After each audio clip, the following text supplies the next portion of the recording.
Fala, meus queridos, sejam bem-vindos ao nosso canal, seja bem-vindo a mais uma aula. Em primeiro lugar, vamos se inscrever, curtir, deem sugestões, faça isso nos comentários abaixo, tá certo? Compartilhe esse vídeo se ele lhe for útil, se ele trouxer um conhecimento acerca do tema que nós vamos trabalhar, se ele te abrir horizontes, espalhe essa ideia para os seus conhecidos, seus amigos, familiares, enfim. E o tema dessa vez é a influência cultural dos Estados Unidos ou da cultura americana no Brasil, né? Simples ou não? Não é tão simples assim. Nós vivemos uma era da americanização do nosso idioma, americanização dos nossos costumes, americanização da nossa cultura, nossa política, tá certo? A americanização do nosso modo de vida, por exemplo, certo? E isso é bom, isso é ruim, é legal, não é legal? Lembrando, nós vivemos num país democrático, nós vivemos num país livre e nós podemos sim consumir, por que não? Por que não consumir produtos estadunidenses, produtos americanos? Sim, podemos, claro. Mas vamos estudar um pouquinho como isso ocorre e qual é as consequências a médio e a longo prazo, né? Nós vamos voltar um pouco no passado, mais ou menos no século XX, período entre guerras, entre 18 e 38. E nesse período nós tivemos o crack da Bolsa de Valores de Nova York. Foi uma queda mundial, monstruosa. Pessoas que eram milionários, que tinham dinheiro investido na Bolsa, toda a sua fortuna, sua vida estava dentro da Bolsa de Valores, quebraram assim, ó, do nada. E de um dia para o outro, quem era muito rico foi parar no olho da rua. Foi pedir esmola, foi... se mataram, muitos se mataram. Nós temos uma curiosidade para vocês aí. Quem assiste ou assistiu o Titanic, o milionário que tem aquela joia, que eu esqueci o nome agora, aquele diamante azul, que ele entrega para Rose, na hora que eles chegam, são resgatados, aquele bilionário, de fato ele existiu, e ele se matou por conta do crack da Bolsa de Valores, onde ele perdeu toda a sua fortuna. Imagina, o cara tinha um diamante de milhões e milhões de dólares, deu de presente para a mulher que ele amava, ou pelo menos ele queria casar, né? E alguns anos mais tarde, já que o Titanic foi em 1912 que ele afundou, em 1929 o cara entrou em depressão por conta de perder tudo e se matou. Não, ele é um exemplo, tá? Uma curiosidade. Mas muitas outras pessoas fizeram isso também. Ok? Então, nós atravessamos ali a década de 30 como a Grande Depressão. Né? Por que a Grande Depressão? Tristeza, medos, incertezas. Como que vai ser o futuro? Será que a gente vai sair desse buraco? Será que a gente vai sair? Teóricos e cientistas, políticos, o capitalismo deu certo, o capitalismo deu errado, se fosse um socialismo não era assim, se fosse o comunismo não era assim, se fosse Marx estivesse aqui, ele falaria que era para agir de tal maneira, e tudo isso foi bastante discutido. Só que nós sabemos que o capitalismo ele é cíclico, ele atravessa fases, como se fosse uma montanha russa. Uma hora está tudo ok, tudo beleza, de repente tem uma queda, tem uma crise. Mas ele rapidamente se recupera e volta. Né? E aí, onde entra os Estados Unidos nisso? Ele entra na propaganda, ok? No cinema, na indústria cinematográfica. Nunca antes Hollywood, nunca antes Nova York, nunca antes Washington e outras principais cidades americanas serviram de sets de filmagem, serviram de história, de enredo, para criar uma propaganda americana. uma propaganda do consumo, do estilo de vida. Daí nós temos o Way of Life, no estilo de vida americano, que é um conceito do período pós-guerra, entre guerras na verdade, né? Da Segunda Guerra Mundial, para falar corretamente, mas que perdura até hoje, o estilo de vida norte-americano, ou viver o sonho americano, né? Realizar os sonhos na América, né? E essa propaganda, ela veio e ela vem de uma forma muito poderosa. Tanto é que os Estados Unidos conseguiram rapidamente recuperarem dessa crise. Aí veio a Segunda Guerra Mundial, eles estavam neutros, na verdade estavam vendendo ali por fora, né, para um país ou outro, para um grupo ou outro, mas quando eles entraram de verdade na guerra foi em 41, quando os japoneses bombardearam a base no Pacífico, uma base americana, no Havaí. Aí que eles investiram mais em propaganda. Foi nessa época que foram surgindo os heróis americanos, o Tio Sam, foi surgindo o Super-Homem, foi surgindo Batman, alguns anos depois foi surgindo Homem-Aranha, Homem de Ferro, Vingadores, Liga da Justiça, entre outros, que eles trazem uma mensagem sutil, que você tem que prestar muita atenção, né? Que é o quê?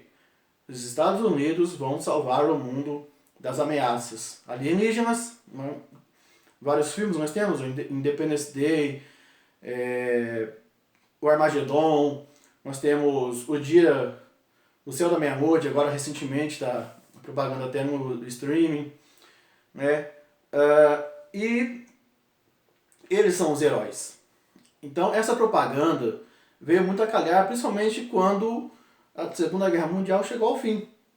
Quando a Segunda Guerra Mundial chegou ao fim, com, de um lado, Estados Unidos, vencedor, capitalista.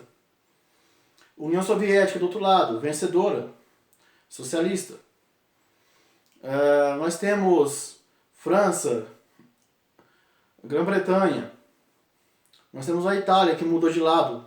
Ela era do eixo, virou aliada depois quando estava perdendo a guerra, de economia capitalista. Então, toda essa ideologia, capitalismo, socialismo, esquerda, direita, né, que hoje é chovendo molhado para falar, ela veio com uma forte influência da propaganda americana. De um lado a propaganda americana, de outro lado a propaganda soviética, né, ou socialista. Cada um querendo puxar de um lado para o outro. Sugestão de alguns filmes legais aí, Rock. O filme do Rock, se eu não me engano, o Rock 3, Rock 4. Quando o Rock vai lutar com o Ivan Drago. Ivan Drago tem até o short da bandeira da União Soviética. Certo? E o Rock com o short, o calção da bandeira dos Estados Unidos e apanha. No final ele consegue bater e derrotar. Uma propaganda americana assim violenta. Estou falando isso há 40 anos atrás. Um pouco menos de 40 anos atrás. Tá bom? Pesquisa, tem outros filmes também, desenhos animados, enfim. E com o fim do mundo bipolar, com a ascensão, né, ou a vitória do capitalismo, a vitória dos Estados Unidos, como a única super grande mega potência militar, econômica, política, né, houve o quê? Uma abertura de mercado mundial. E eles puderam espalhar a sua ideia, espalhar a sua cultura, espalhar o seu pensamento para os demais países. Países periféricos como países da América Central, da América do Sul, Brasil, como sempre foi, se tornou um grande aliado dos Estados Unidos até hoje, é uma das principais parcerias que existem, Brasil e Estados Unidos. Comprou essa ideia. Então, muitas das tecnologias que são produzidas lá são licenciadas aqui. Muitos produtos, camisetas, né? O exemplo aqui, uma mistura de Homem-Aranha, de Homem de Ferro, na verdade, com o Senhor Madruga, né? Músicas, cultura, comidas, os fast foods, né? A gente está falando aí, o McDonald's é o maior símbolo dessa cultura, então, da cultura do fast food. Nós temos a Estátua da Liberdade, que é o maior símbolo também, um dos maiores símbolos dos Estados Unidos e da terra das oportunidades, da terra da liberdade. Todo mundo é bem-vindo aqui. Só que não. Depois dos atentados terroristas de 2001, eles implementaram um plano de segurança muito arrojado que para você entrar nos Estados Unidos é muito mais difícil do que era há 21, 22, 30 anos atrás. Consegue, mas é uma burocracia violenta. Mais fácil você viajar, rodar o mundo tranquilamente porque você conseguir entrar nos Estados Unidos. Tá certo? De forma legal, eu tô falando. Tá bom? Então, essa influência veio para as gerações que sucederam. Geração 90, geração 2000, geração 2010. Estamos na geração 2020. Vamos passar por essa década também. E nós temos hoje a americanização das palavras, né? Ok.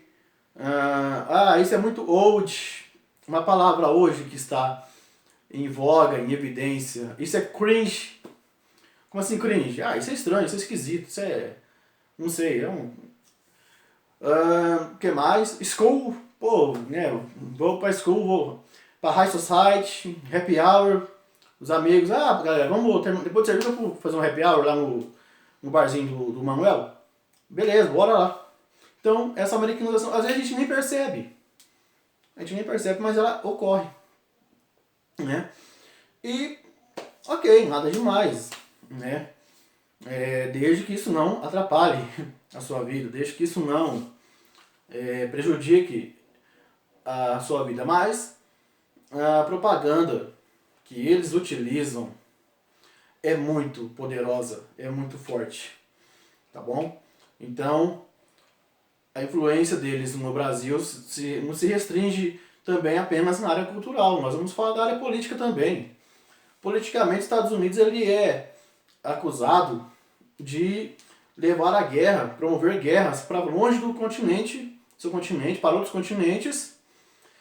Ele é acusado de criar crises diplomáticas, criar crises dentro de governos, né? De colocar e tirar presidentes de outras nações, de outros países, instaurar ditaduras, financiar ditaduras militares, civis militares na verdade, porque esse termo ditadura militar, ele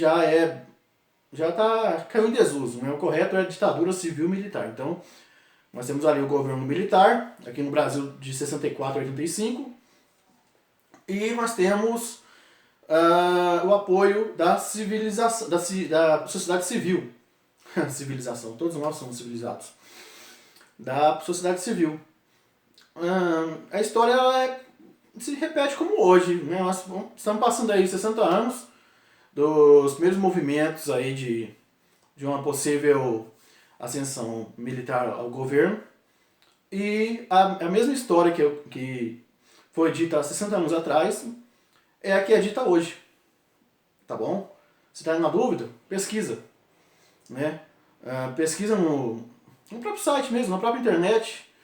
E você vai ver que as mesmas falácias que falaram para poder instaurar um governo com o exército, com as forças armadas no poder, são as mesmas falácias que estão sendo propagandeadas hoje. E quem está por trás de tudo isso é ele mesmo, Tio Sam, Estados Unidos. É ele que coloca de acordo com os seus interesses, né? Quais presidentes vão ajudar a cumprir os interesses aqui na América do Sul, quais não vão, né?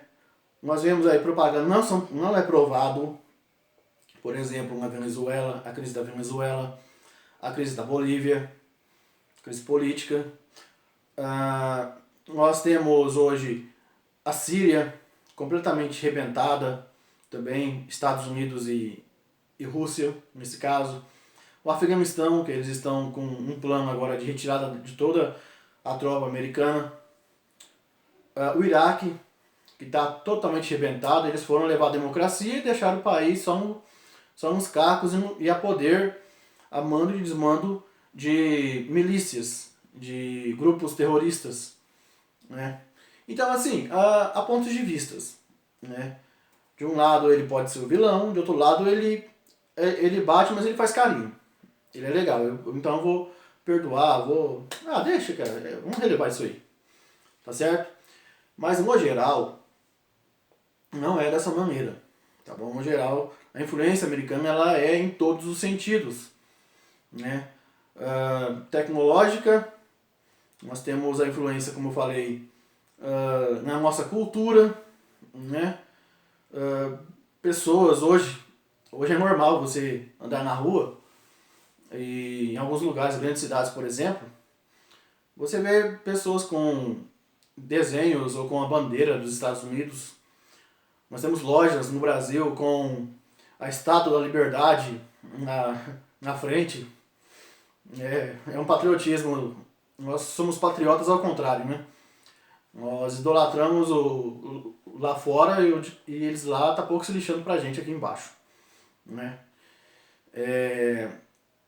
Mas faz parte, né? Nós somos um país democrático, então é livre a expressão de pensamentos, de ideologias, expressão de ideias. Falando em ideologia, numa próxima aula, no próximo vídeo, eu vou explicar certinho o que é ideologia e por que essa palavra está tão forte, tão presente na nossa vida e por que ela causa tanta dissensão, tanta divisão na nossa sociedade. Tá certo? Por enquanto é isso, pessoal. Não se esqueçam, curtam, se inscrevam, compartilhem, tá certo? Só uma curiosidade, a história ela sempre se repete, tá bom? É um ciclo. Então, nós vemos o futuro repetindo o passado e daqui 200 anos vai repetir o que acontece agora e daqui 400 anos vai repetir o que aconteceu há 20 anos atrás e por aí vai. Ou seja, nós não aprendemos com o nosso passado ou nós não aprendemos com nossos próprios erros. Tá certo? Um forte abraço e até a próxima.